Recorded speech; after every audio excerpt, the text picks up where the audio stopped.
Welcome back to another episode of Digesting or Digesting Dewitte, however you like to pronounce it, is fine with me. Today we're going to be looking at a couple of forms that are going to hover around the topic of insurance fraud.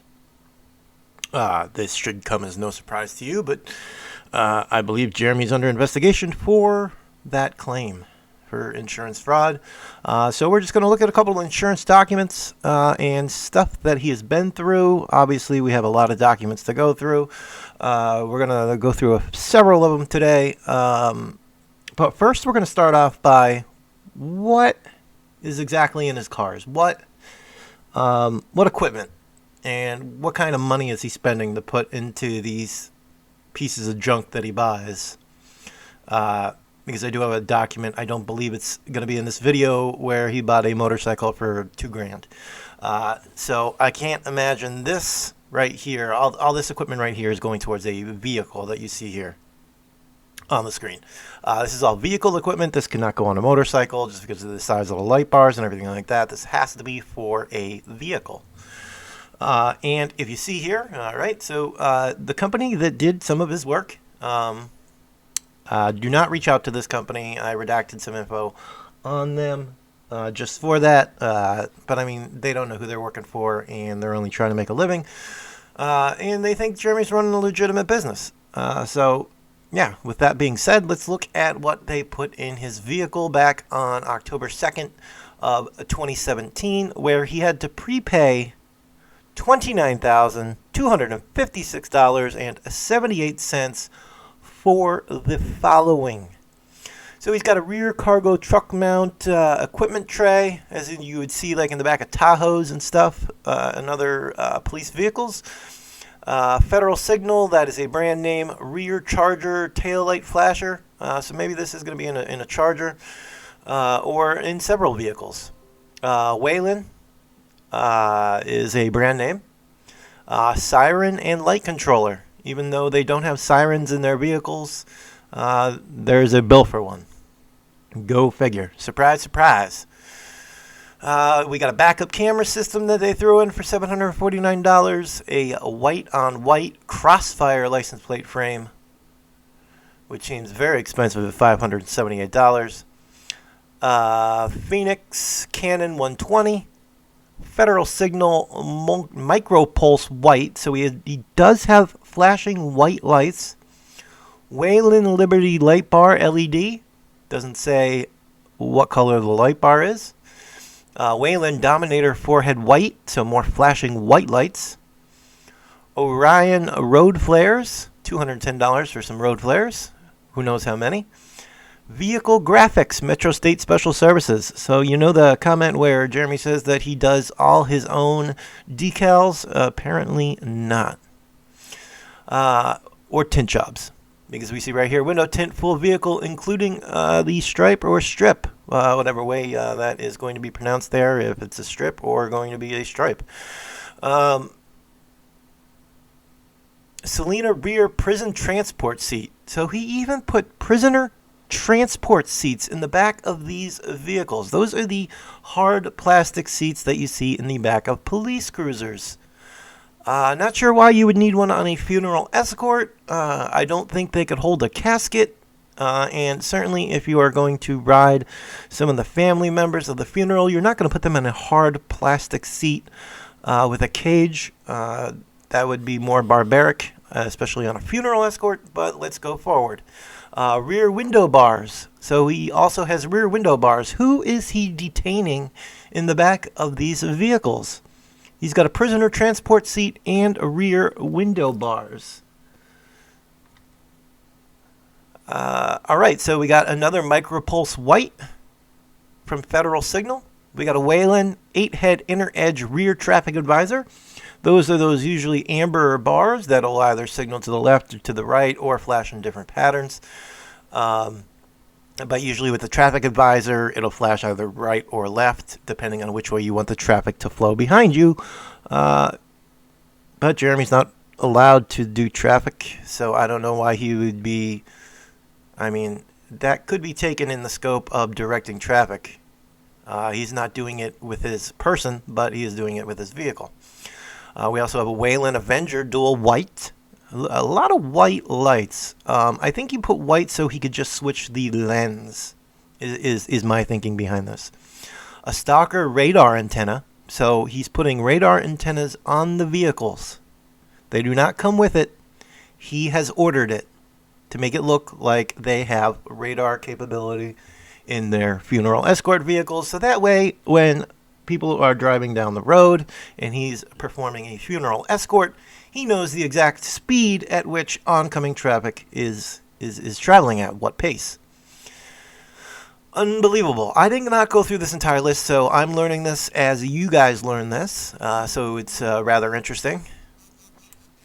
I have to keep bouncing back because I am working from home today. So I can put this video together for you guys. So I have to keep an eye on my emails.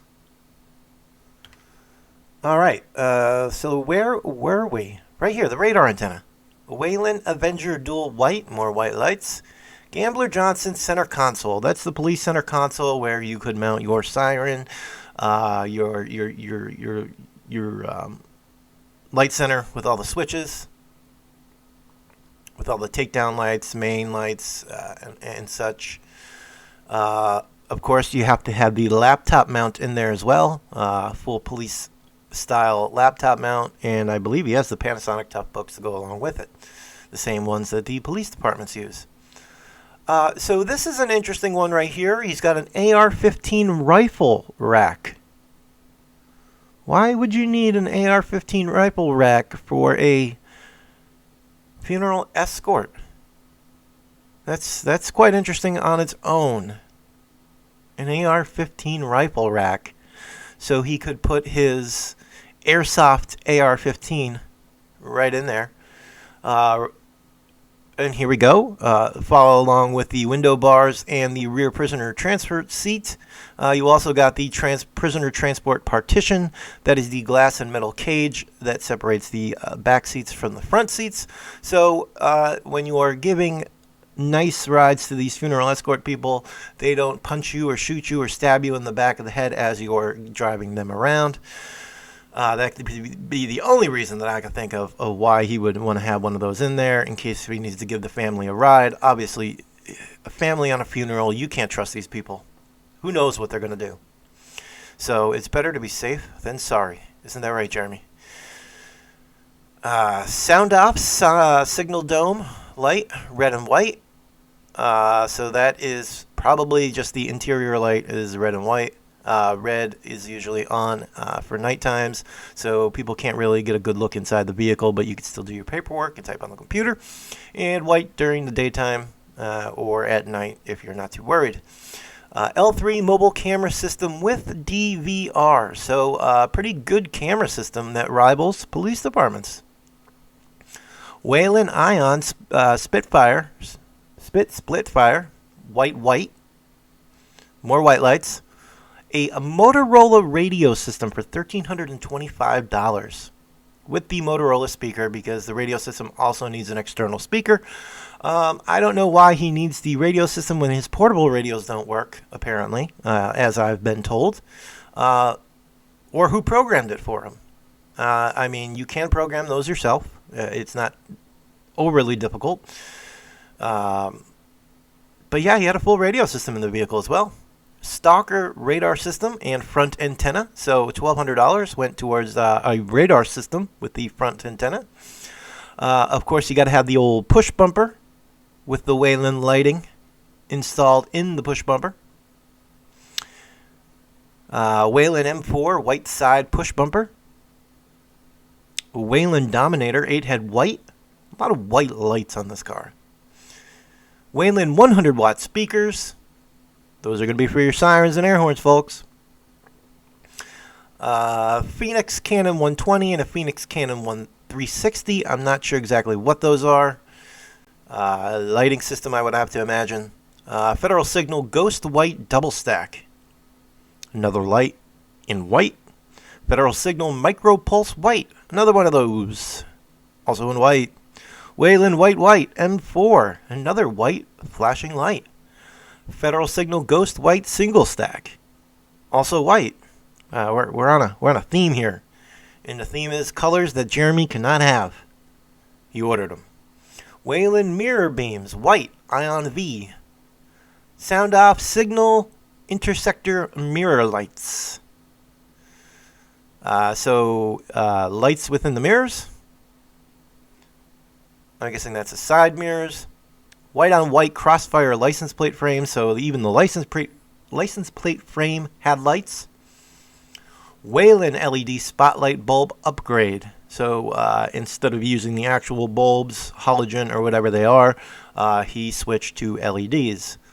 Labor and installation, $2,450 because Jeremy did not lift a finger in installing any of this. Shop supplies and wiring, $175.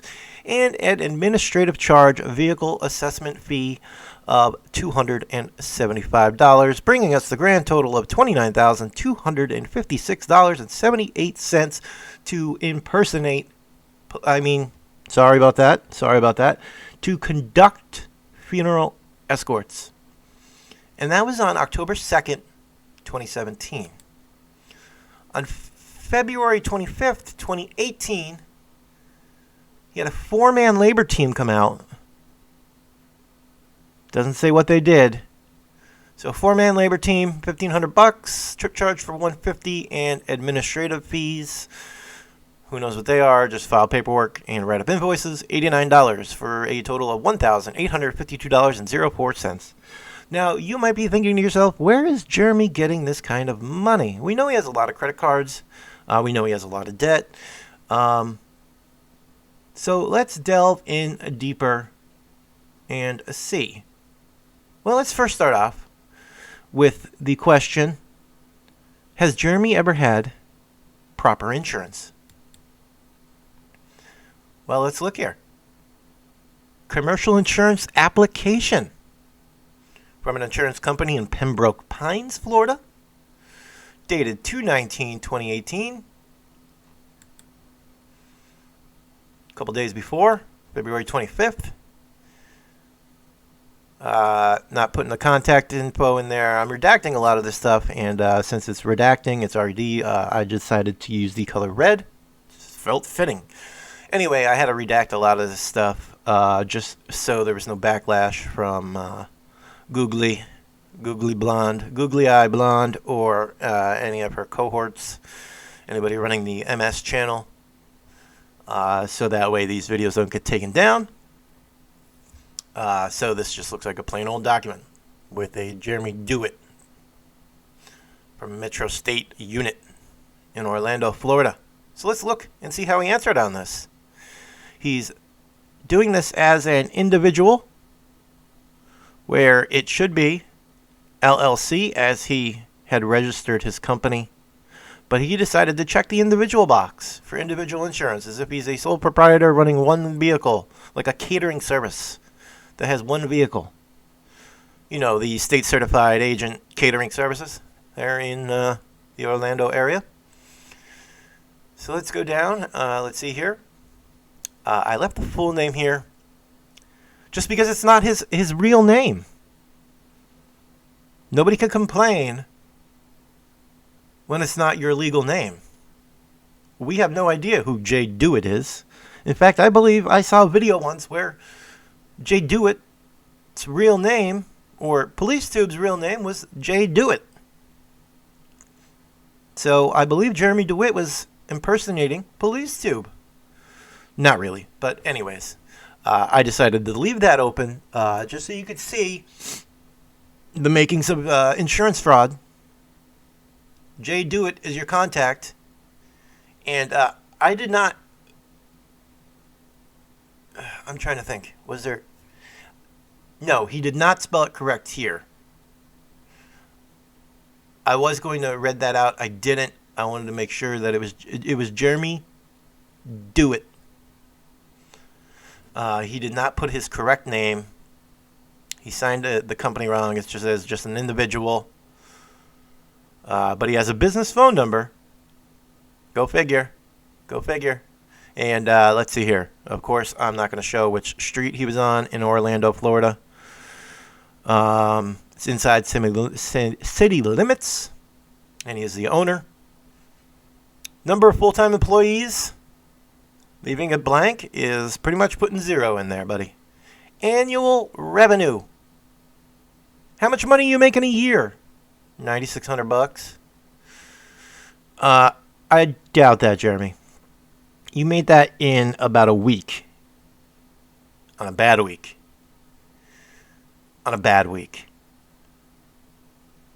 So anyway, he puts down description of primary operations. Funeral escort service. He, for some reason, left out the prisoner transport, the high-risk escorts, escorting diplomats and high-value targets. He left all that out for some reason. I don't know why. So he just put down funeral escort service. Maybe he's being careful. Because it's a tight line to walk when you're below police and above security. Not many people reach that level, that imaginary level. Anywho, we took out the agency customer ID. So general information. Is the applicant a subsidiary of another entity? I know he's used the DBA, doing business as, but he marked no. Does the applicant have any subsidiaries? He marked no. Is a formal safety program in operation? No. Well, that's for damn sure. He definitely has no formal safety programs in operation at Metro State. Any exposure to flammables, explosives, chemicals? Only the flammables that Jeremy throws on his vehicles. Any other insurance with this company? No. Well, we're going to disprove that. Coming up. Any policy or coverage declined, canceled, or non-renewed during the prior 3 years for any premises or operations. So was it canceled for non-payment, non-renewal, underwriting, agent no longer representing carrier, condition corrected, or they even check box and other, pretty much. But I guess they should have expanded on that and put claims, but we'll get to that. Any past losses or claims relating to sexual abuse or molestation allegations, discrimination, neglect, hiring. So is he an equal opportunity employer? He really isn't. You have to really, really, really want to be an impersonator and push the boundaries of the law. So no, he's not an equal opportunity employer, but that's neither here nor there.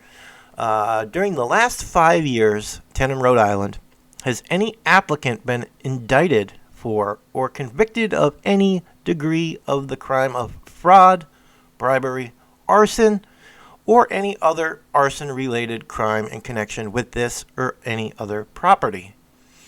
So this might not be for vehicle insurance. This might be for the actual business. Now that I read that like that. This is business insurance. But I'm pretty sure in the past 5 years, there's certainly crime of fraud. That's check. Bribery, who knows? Arson, check. Or any other arson-related crime in connection with this or any other property, check. We've all seen that. Any uncorrected fire and or safety code violations, God knows with Jeremy, or Allah knows with Jeremy. Has applicant had a foreclosure, repossession, bankruptcy, or filed for bankruptcy during the last 5 years? He marked no. Has applicant had a judgment or lien during the last 5 years? Now that's interesting. A judgment. He has had judgments. That is for sure, because he's been pulling the stunt of insurance fraud for several years. In fact, probably since the existence of his business has he been doing insurance fraud. Has business been placed in a trust? No. Any foreign operations? in any foreign countries. He marked no, even though he was jumping into Fallujah. That would be foreign operations in foreign countries. But he marked no, so he was not truthful again. Does applicant have any other business ventures for which coverage is not requested? Again, he marked no, despite the prisoner transports, the high-value target escorts, high-risk escorts, sleeping with escorts. That's high risk as well. Anyways, no remarks. So he's going to have a premium of $1,000. And that is that. And then he signed his Herbie Hancock to it. Now, we got 4 more documents to go here. I'm going to try and keep this quick for you guys. So let's see here. So let's start with Assurant. Actually, nope. Yep. Nope. 5. Yep. Nope. We're going to start with Assurant. February 26th, March. So we're going to start with the February one. All right. So insurance fraud numero uno to Jeremy. Name was spelled properly this time. Mr. Dewitte. Date of loss 2/9/2018. Reported date 2/9/2018. I probably should have redacted that. Oh well, it's public information. So there was a theft at his property. He's a big fan of Oakleys. I mean, Oakleys are good. I own a pair. I own 2 pair actually. So I don't own as many as Jeremy, but you can only wear 1 pair at a time. Anyway, tangent. So went off to JD.Oakley80. This letter is to advise you of the current status of your claim. It is always our goal to handle claims in the most efficient manner possible. If they were to do that, they would have been like, Jeremy, we're not going to go through with this. This is insurance fraud, and we're not going to give you a dime. So they are sending him a letter, and they're saying, hey, we're waiting for receipt from the following from you. The age of all the items taken, burglary, theft claim form, contents loss summary. Now, I know, Jeremy, it's taken him a while to have to put together the losses of, like, the Mona Lisa and all that other stuff that was taken, his 37 Rolex watches, his 70,000 bottles of perfume and cologne. Also, they want the police report, so filing a false police report. We'll throw that in there. He's never charged with it yet. Proof of ownership. So he needs to show receipts, photos, bills, manuals, etc. for all this. But when you're doing insurance fraud, you think ahead. You might not keep the receipts or the bills, but you're definitely going to keep the manuals, or you're going to take photos ahead of time that just so conveniently in the background have the items that he is now missing. So I'm sure they got mainly no receipts, all photos, and maybe some manuals. So that's what I'm going to guess. And I'm going to guess that there are some weird photos of Jeremy with shit in the background that is now quote-unquote missing. Replacement estimate for items. So you know Jeremy's going to skyrocket that number, because once Dewitte owns it, price goes up, not down. Nothing ever depreciates in Jeremy's hands, except everything that does. So we are pending receipt of the following from you. The police report. Whoa, go figure. Jeremy has not gotten the police report over to the insurance company yet. We are pending receipt of the following from an outside company. Total loss evaluation. So once they get all this stuff from Jeremy, the insurance company is going to take a look at it, take a look at the age of all the items that were taken, the current value, what the replacement cost would be to get the exact same thing at that date and time, and they're going to do a total loss evaluation. So they say, please provide the information requested for you within 10 days so we may conclude this claim in a timely manner. Our email address and fax number are listed below, blah, blah, blah, blah, blah. And it just goes on and says, we appreciate your business of bending us over, and we'll talk to you soon. So that was on February 26th. On March 7th, he got another letter for the same thing. Date of loss is exactly the same. I checked before I redacted the claim number and policy number. They were the same. So, Mr. J.D. Oakley, J. Dewitte, apparently Assurant was reaching out to you to contact you to discuss your claim, but they've been unsuccessful. And they're asking him to contact them as soon as possible at the phone number listed below. And be sure to have your claim number or policy number available when calling. You know, the number that they put right up here. Make sure you have the number we just plastered right here. Our office hours are 8 to 6, Monday through Friday. We look forward to speaking to you from the claims examiner. So I don't know what was taking Jeremy so long. Was the police giving him a hard time with the report on the stuff that was stolen?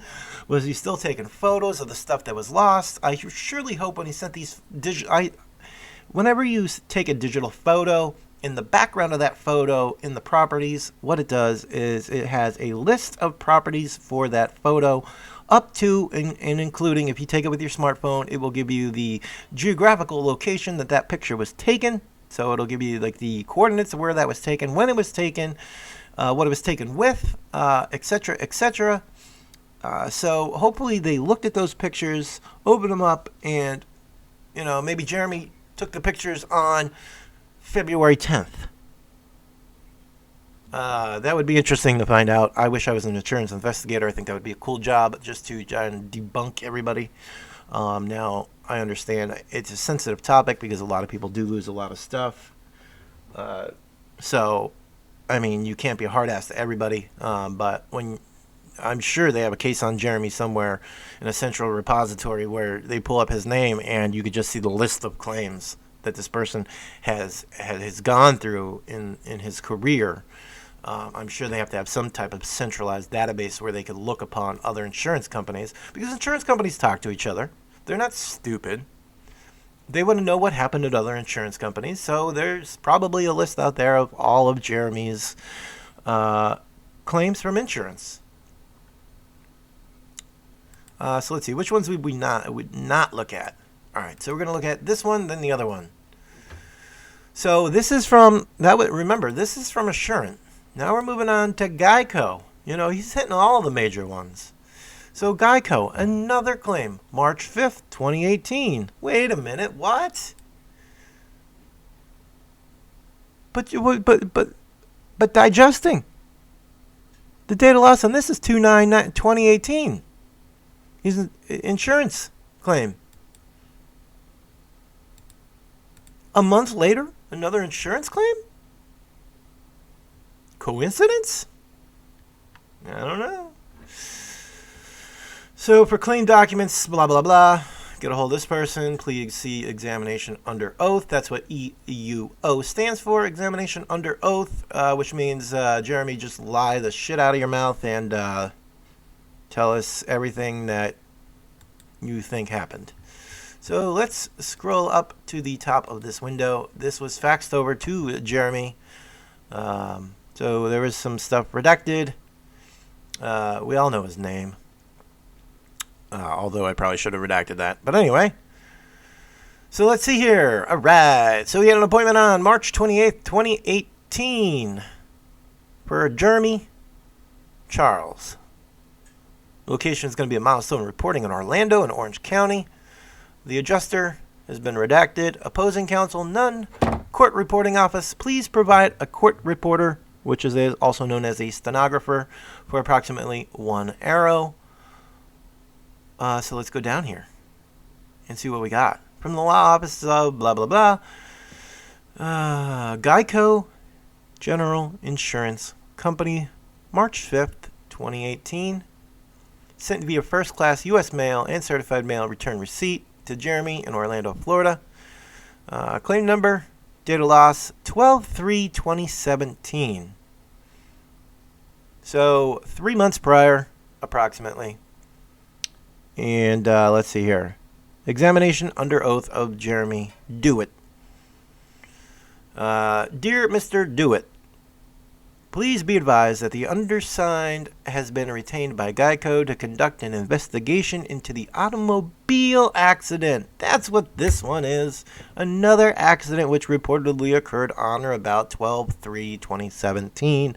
I'm sure we could all go back into Police Tubes, and I implore you to go back into Police Tubes videos and check out the accident that occurred on 12/3/2017. It'll take some digging. I have not yet dug it up myself. PT, if you're out there watching this, feel free to throw a link in the comments to that accident that this is referring to. We would love to see it. I'm sure we all would love to see it. Which occurred on 12/3/2017. Geico's insurance contract states that in case of an accident and or injury, the following must be done. So, Jeremy, what do you have to do?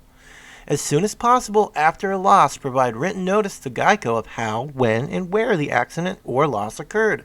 Notice should also include description of the automobile as well as the names and addresses of any injured person and or their witnesses. Now, I bring this to you because I'm also going to, all right, so he paid $29,000 for all that equipment. I'm sure it was all destroyed. You know that scratch going down the side totally fried all the sirens gone. It bent the cage on the inside. It cracked the prisoner transport seat. It bent the bars on the back of the windows and the back doors. It was a horrible, horrible accident. So he has to provide all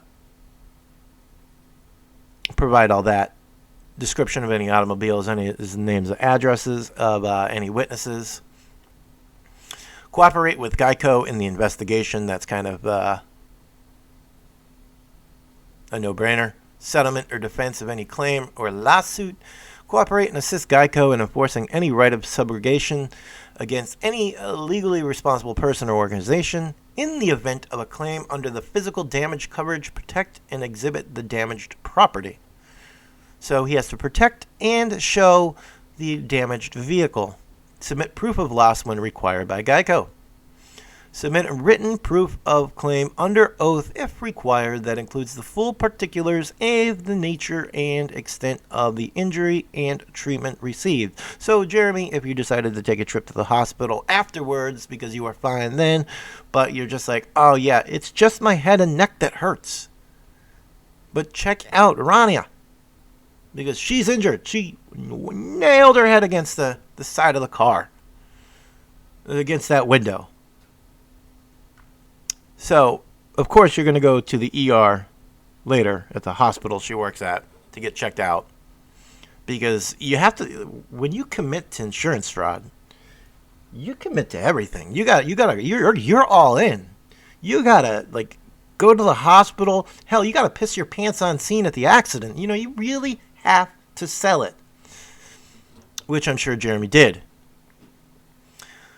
So submit a written proof of claim under oath. We got that. Submit to a mental or physical examination at Geico's expense. I wonder how that went, or if he did it, if he went through a mental or physical examination. Obviously, well, I'm sure he had PTSD from this crash. And he had injuries, so Geico is going to hire a doctor to take a look at him physically and hire a psychologist to talk to him about his mental state. Authorize Geico to obtain medical reports or other pertinent records. So they're going to take a look at if he did go to the ER or hospital afterwards or an urgent care center. Geico is going to obtain those medical reports so they could see exactly what the doctors saw. Bullshit. And provide copies of any pleadings served upon you. Number 10, submit to an examination under oath by any person named by Geico when and as often as Geico may reasonably require and subscribe to the same. And then it just goes under case law of why you have to do that. We have set your examination under oath for Wednesday, March 28th, 2018, 10 a.m. at Milestone Reporting, a building he is fairly familiar at, because wasn't the other one at Milestone Reporting?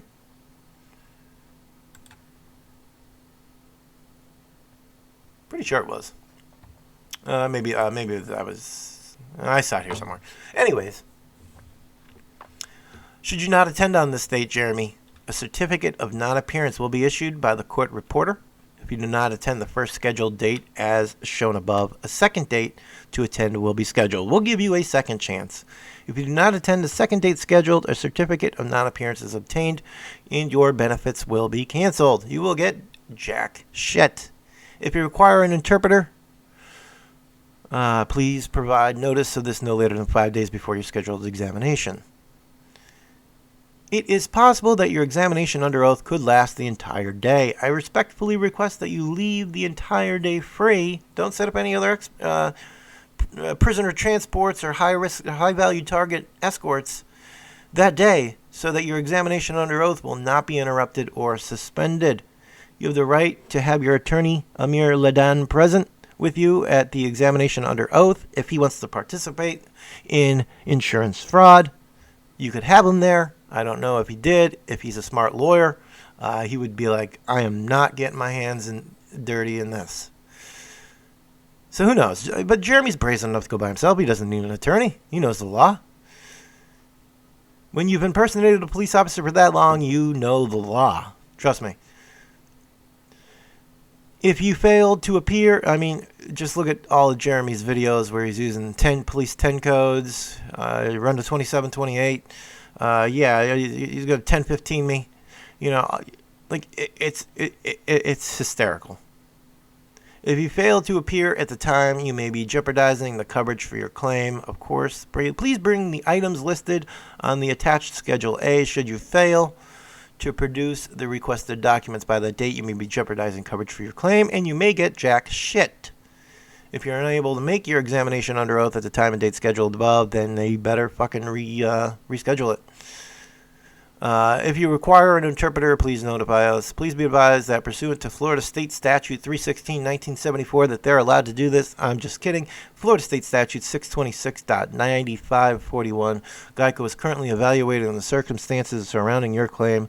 Geico hereby reserves its rights to assert a coverage defense and or deny coverage for your claim based upon applicable law, the terms, conditions, exclusions, and provisions of the policy of the insurance. If you lied on the application, what you're actually lying about, if you're being fraudulent, and the application therein issued by Geico pursuant to Florida State Statute 627.426. Jeremy, if you have any questions regarding the above reference matter, please do not hesitate to contact me. Sincerely, blah, blah, blah, Geico, SIU investigator. Milestone reporting. So there you have it, folks. That's a glimpse into Jeremy's fraudulent activities. So, yeah. When you look at this and you look at this invoice and he spent $29,000 to outfit this vehicle for prisoner transports and police activities, he's going to need to recoup that money. He doesn't want to spend $30,000 to equip this vehicle and have to pay for it. No, you get into an accident and all this stuff is destroyed. All of it. Like, I'm sure that he said, yeah, my AR-15 holder was damaged during this accident. The rifle rack. My prisoner transport partition was cracked.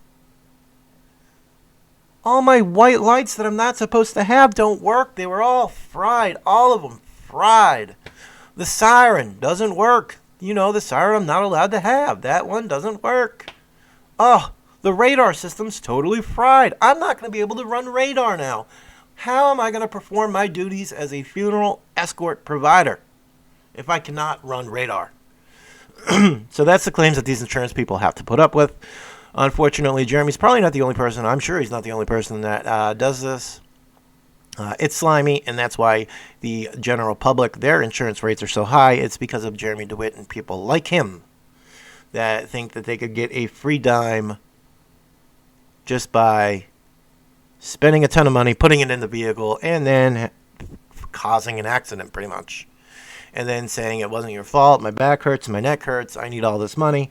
And Jeremy might get 15 grand to pay against that 30, and then he only has to pay 15 grand for all this stuff that probably still works.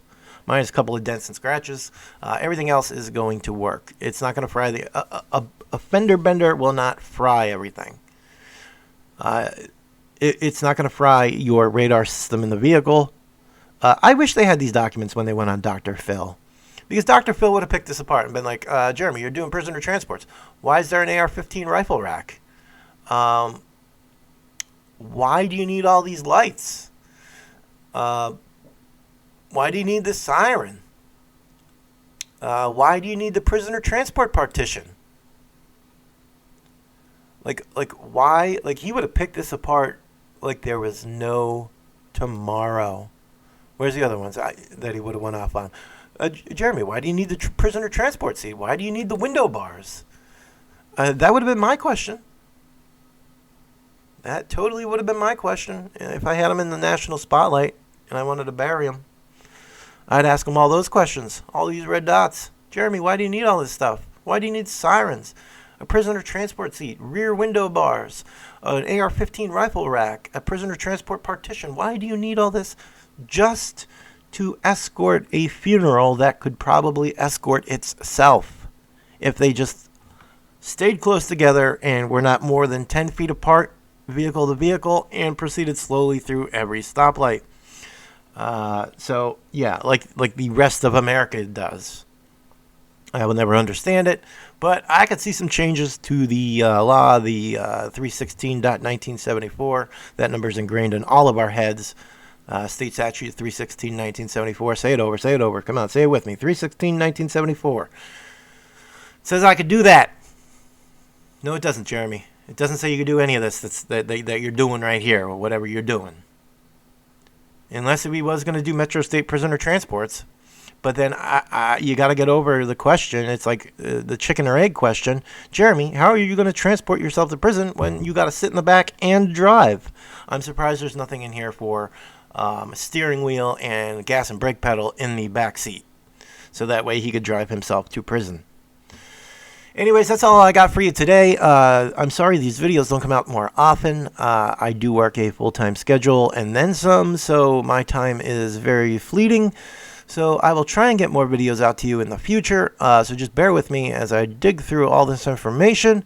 I hope you enjoyed the video. If you did, hit that like button, comment, subscribe, all that happy horse shit. Do it all. Let's grow the channel. We are going to rival PoliceTube. I'm telling you that right now. We're going to rival him and Fraudy. And we're going to surpass them in subscribers. I'm calling it now. Just kidding. Well, who knows? We may. But PoliceTube, if you're not subscribed to PoliceTube, go out and subscribe to PoliceTube. If you're not subscribed to Fraudy International Operations, go out there and subscribe to Fraudy as well. Two good friends of mine who have not bent my arm to get me back in the game of YouTube, but who really wanted to see me start making more content. So this is the content that's going to be coming out, and there's going to be plenty more of it, where you've seen, never before seen files and everything on all of Jeremy's nefarious dealings and conduct. You're going to see it all. Maybe the next video we'll take a look at his plane tickets and reservations for his trip to Egypt back in 2017. You heard that correctly, 2017. Going to Egypt with his good wife. And then from Egypt, God knows what country he went to. You could go from Egypt, you could go anywhere. So who knows where he actually went. I know he says he owns, I believe, a pyramid in Egypt he owns, that he's there sometimes just to chill, relax in one of the catacombs. I don't know. Or tombs. I don't know. Maybe he sold it by now. He sold it back to the Egyptian government. Who knows? Just so he could afford some commissary in prison. I liked, speaking of Jeremy in prison, I liked the Fraudy. Fraudy's one video of Jeremy's complaint that the prisoners or the correctional officers are making fun of him and such. If you haven't seen the video, go and watch it. I don't believe it's a video yet. It might be. Right now it's just a form that has a complaint on it on what they're doing to him, which is fitting because, Jeremy, you deserve it. It was funny. I thought it was funny when Jeremy thought they all calling him Motor 1 was a sign of respect. I think reality has sunk in, and he now realizes that they were all making fun of him. And I hope they do give Jeremy's life hell for the 18 months that he has to do, because 18 months is surely not enough. But surely, Shirley Dewitte will certainly screw up probation. So he'll be right back there. Guaranteed. Calling it right now. In fact, maybe we'll start an illegal betting on it and put an over-under. 4 years of probation. I'm going to say less than 1 year. Jeremy will be heading back to prison to complete those 4 years. Because if Jeremy violates probation, those 4 years of probation will turn into 4 years of prison. So I don't know how good Amir Ladan is, or if he'll even take him on, being that he owes him so much money. But you can see right here, there's at least $30,000 sitting in one vehicle that could be taken out and sold to an actual police department. Anywho, that's all for today. Hope you liked the video. Like, comment, subscribe, all that. And have yourself a blessed day and a great weekend. Take care.